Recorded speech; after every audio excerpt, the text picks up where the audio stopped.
Wali Kota Ambon optimis PAD dari perparkiran akan meningkat.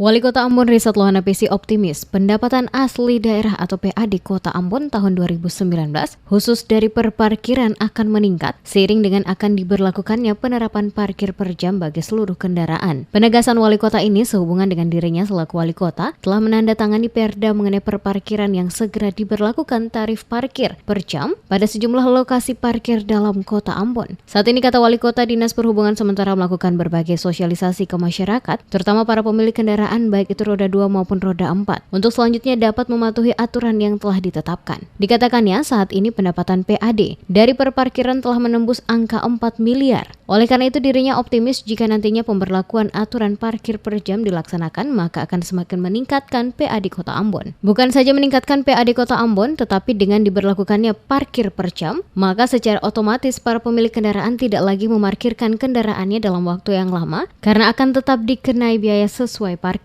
Dengan demikian, maka ada ruang bagi kendaraan lain untuk dapat menggunakan lokasi yang sama setelah sebelumnya ditempati hanya satu kendaraan dengan waktu parkir yang cukup lama dan hanya melakukan pembayaran Rp2.000 untuk motor dan Rp4.000 untuk mobil.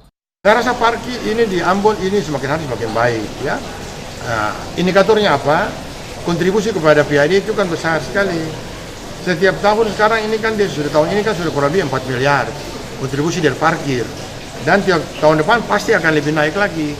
Apalagi saya sudah tetapkan peraturan wali kota untuk parkir jam-jaman itu nanti akan kita tetapkan. Karena sudah mulai di sosialisasi dan sudah dilaksanakan.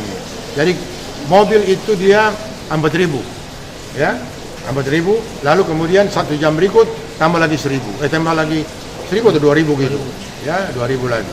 Sedangkan untuk motor 2.000, ya, nah gitu. Ini sudah mulai kita. Udah.